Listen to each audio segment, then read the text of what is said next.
Monseigneur, venez.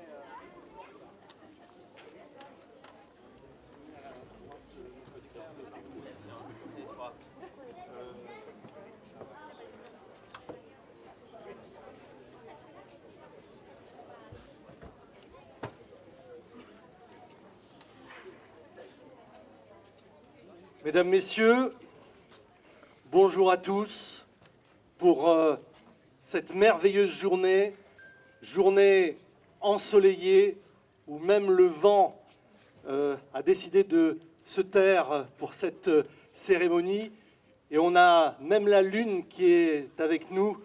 Tout ça, ce sont des beaux présages pour cette journée magnifique et exceptionnelle. Vous allez donc assister au discours d'inauguration avec, dans une dizaine de minutes, la coupure du ruban. Sera suivie une messe célébrée par Monseigneur No, évêque du diocèse de Nice, ici présent.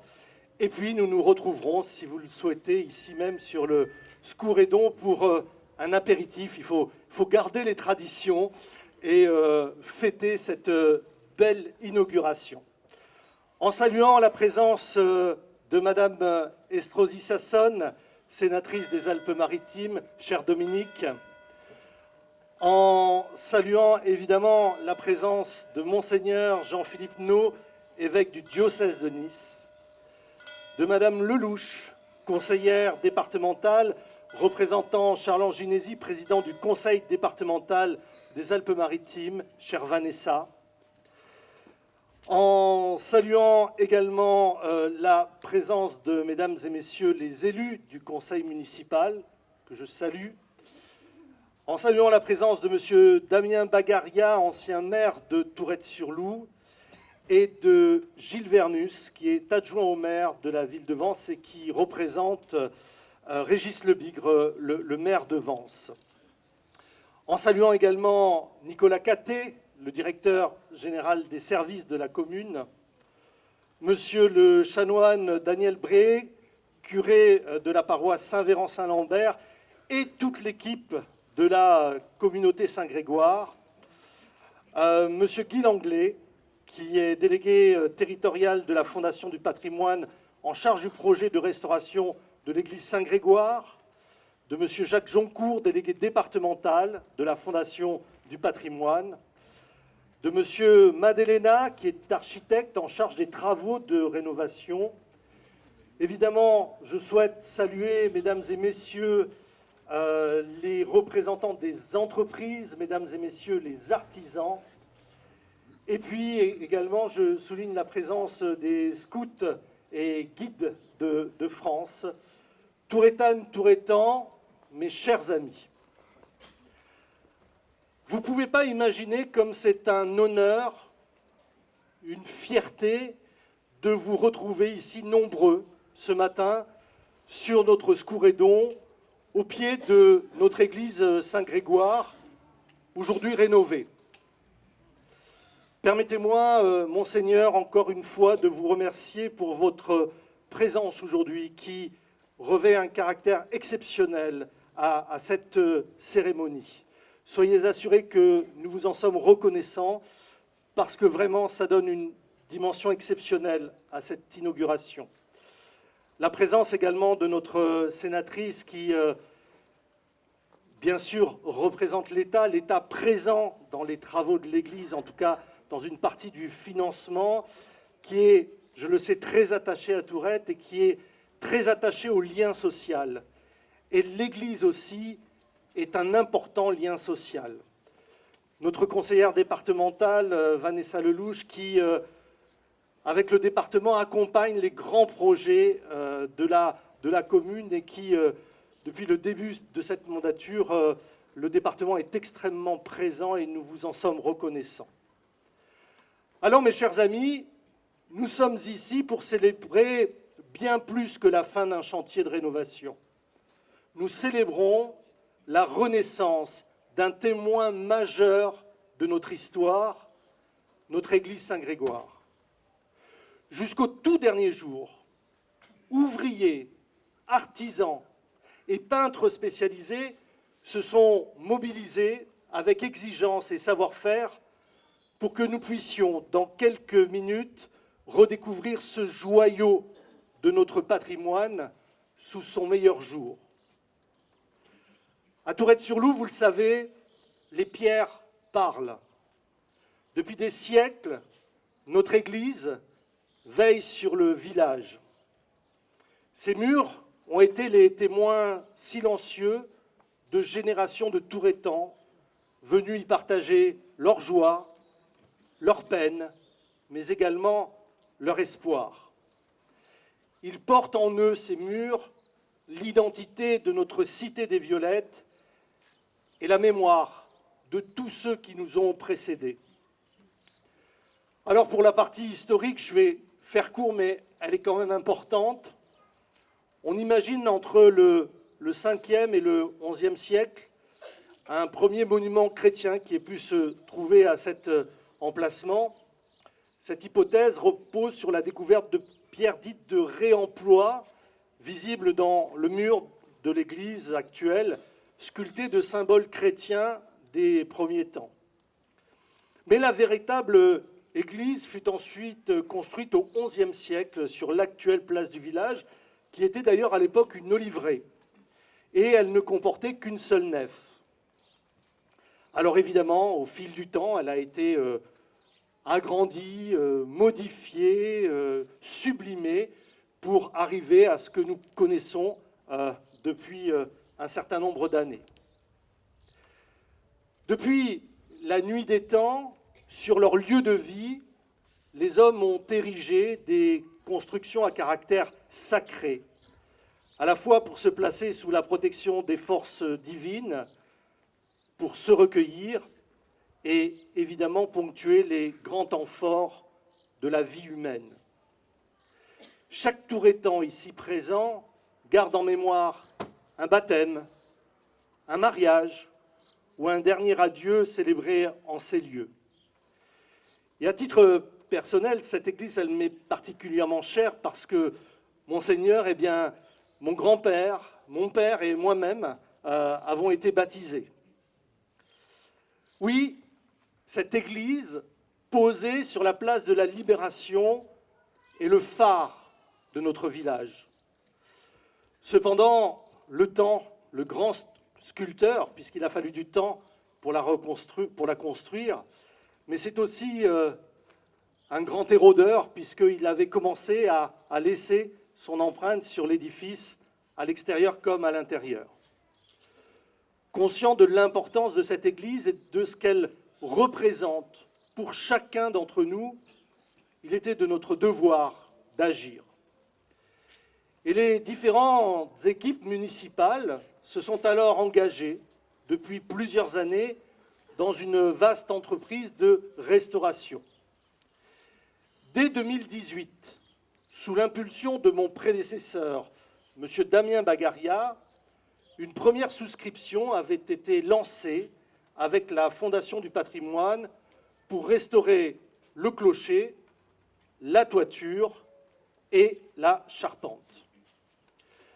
Cette première étape, mesdames, messieurs, elle était indispensable et constituait le préalable à l'ensemble des travaux engagés par la suite. Puis en 2020, la municipalité actuelle a souhaité poursuivre cet élan avec la rénovation des murs extérieurs et de tout l'intérieur du bâtiment.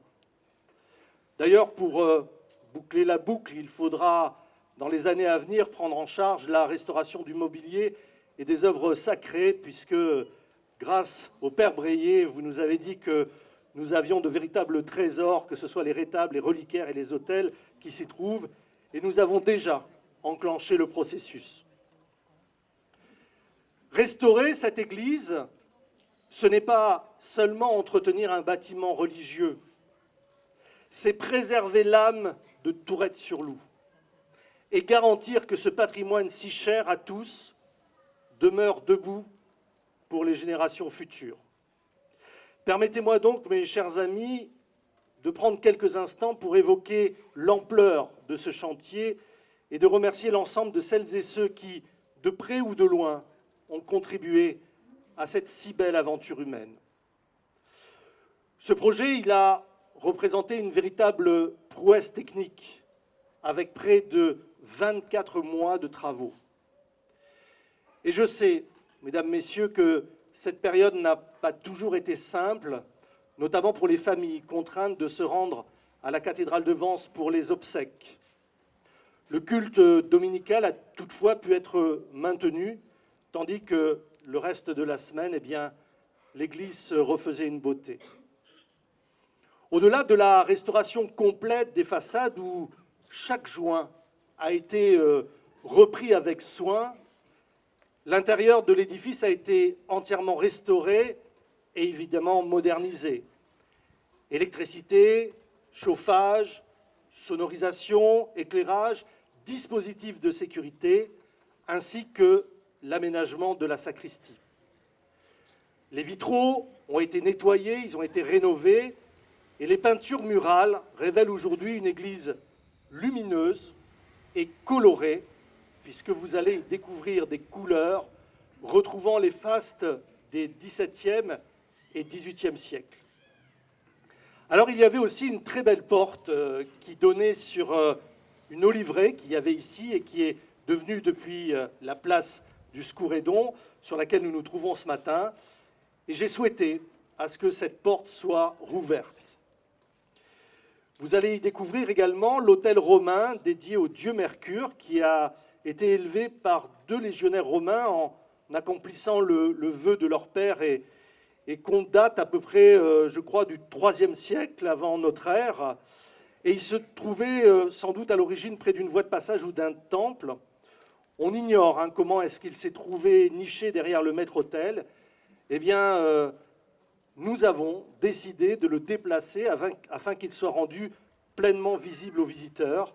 Vous le verrez en entrant à droite dans l'église. J'ai également souhaité que soit installée à l'entrée de l'église une plaque commémorative en hommage à tous nos Touretans morts pour la France. Vous voyez, mes chers amis, notre église, elle regorge de trésors et de symboles. Et cette opération, elle n'aurait jamais pu aboutir sans la mobilisation de nombreux acteurs et sans l'engagement sans faille des Touretans et de tous les amoureux de notre village. Elle est, je le disais tout à l'heure, avant tout une aventure collective. Je tiens à saluer le travail remarquable de notre architecte, Antoine Madelena, et de tous les artisans. Ils ont tous œuvré avec respect infini, avec des matériaux d'origine, employant des gestes ancestraux pour redonner à ces murs à la fois leur solidité, mais surtout leur éclat. Je tiens évidemment à remercier nos partenaires financiers qui nous ont permis de mener à bien ces travaux dont le coût s'élève à 1,5 million d'euros. Et si l'on compte la toiture, la charpente et le clocher d'un montant de 500 000 euros, on est sur des travaux à 2 millions d'euros.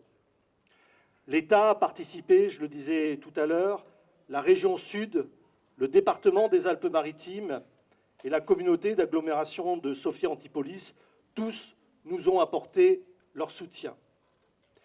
Et je n'oublie pas la Fondation du patrimoine et l'ensemble des donateurs privés pour leur générosité. La Fondation a collecté plus de 57 000 euros de dons privés, c'est énorme, auxquels se sont ajoutées des contributions volontaires de la Fondation du patrimoine, 12 000 euros, 6 000 euros, et là encore, vous nous avez informé que vous souhaitiez verser 5 000 euros supplémentaires, permettant de soutenir ce projet de manière décisive. Je souhaite également remercier chaleureusement la communauté paroissiale Saint-Grégoire et toute la paroisse Saint-Véran-Saint-Lambert, ainsi que le Père Breillet pour leur soutien et leur engagement tout au long des travaux. Mon Père, vous avez été tout le temps présent, vous avez un attachement extrêmement sensible pour notre Église. Et hier soir, nous avons eu une veillée, Monseigneur, qui était une veillée formidable, remplie d'émotions, d'histoires, menée avec brio par notre curé. Je tiens également aussi à remercier Esla Géribi, conseiller municipal délégué aux travaux. Il a suivi ce chantier de près pendant tout le mandat, avec sérieux et constance. Il a été présent à chaque étape, attentif aux détails et toujours soucieux de bien faire. Mes remerciements vont enfin aux agents de la commune qui se sont impliqués dans cette entreprise durant toutes ces années, depuis les équipes du service technique jusqu'au directeur général des services, M. Nicolas Catté. C'était extrêmement touchant de voir les agents municipaux remettre les statues dans l'église et je trouve que ça avait du sens que tout le monde puisse participer, chacun à son niveau. Vous voyez, l'investissement et le dévouement ont été essentiels pour mener cette restauration à son terme dans les meilleures conditions. Vous voyez, chers amis, parvenir à cette inauguration ce matin n'a pas été une mince affaire. Et de nombreuses personnes sont intervenues dans le processus de rénovation. Mais quel résultat! Quelle fierté! Quel bonheur! Et une fois de plus, je constate avec plaisir que c'est le rassemblement des bonnes volontés et des compétences qui permet à l'homme de réaliser de véritables merveilles. Voilà, mes chers amis, nous avons restaurer cette église pour que les Touretans et même les visiteurs puissent venir la contempler. Et donc, nous vous la remettons aujourd'hui à disposition. Qu'elle continue ce qu'elle a toujours été, un lieu sacré. Cette église est le témoin silencieux de ces hommes qui œuvrent à transcender le mystère de la foi. Aujourd'hui, avec la bénédiction de Monseigneur No, la restauration des œuvres, du tableau des âmes du purgatoire aux vitraux, en passant par les peintures murales, je vous invite, chers amis, à prendre de temps en temps un petit moment pour venir vous asseoir et contempler ces trésors. Très vite, vous sentirez la force qui émane de ce lieu et vous vous laisserez inspirer par le mystère de la foi. Quelle que soit votre obédience, quelle que soit votre croyance, vous pouvez venir vous recueillir dans ce lieu, il est à vous. Alors, que l'on franchisse son seuil pour la foi, pour l'amour de l'art, ou simplement pour un moment de silence, cette Église appartient à tous. Elle est et elle sera le théâtre de nos joies, de nos adieux et de nos rassemblements. En la restaurant, nous réaffirmons notre attachement à ce qui nous unit au-delà de nos convictions personnelles. C'est un trait d'union entre le passé médiéval, notre passé et notre avenir commun. Car ici, à l'intérieur, le temps s'arrête pour nous permettre de nous poser, de nous imprégner de ce qu'il y a de spiritualité en nous et de percevoir le divin autour de nous. Merci beaucoup.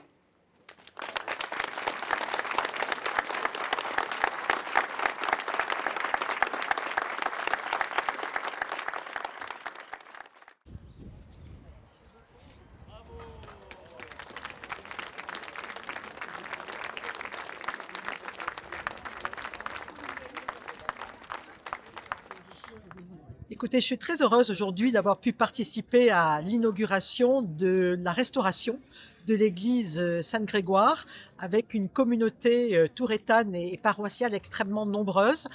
Elle signifie aujourd'hui beaucoup de choses. D'abord parce qu'elle fait partie de notre patrimoine de proximité. Elle structure le paysage, comment imaginer un village sans une église. Et puis, elle façonne aussi l'identité de nos territoires. Et en même temps, c'est un formidable vecteur pour transmettre la mémoire et la richesse aux générations futures. Et puis, cette célébration a été rehaussée par la participation de Monseigneur l'évêque du diocèse de Nice, Monseigneur No, en présence du maire, en présence des élus, en présence d'une jeunesse importante.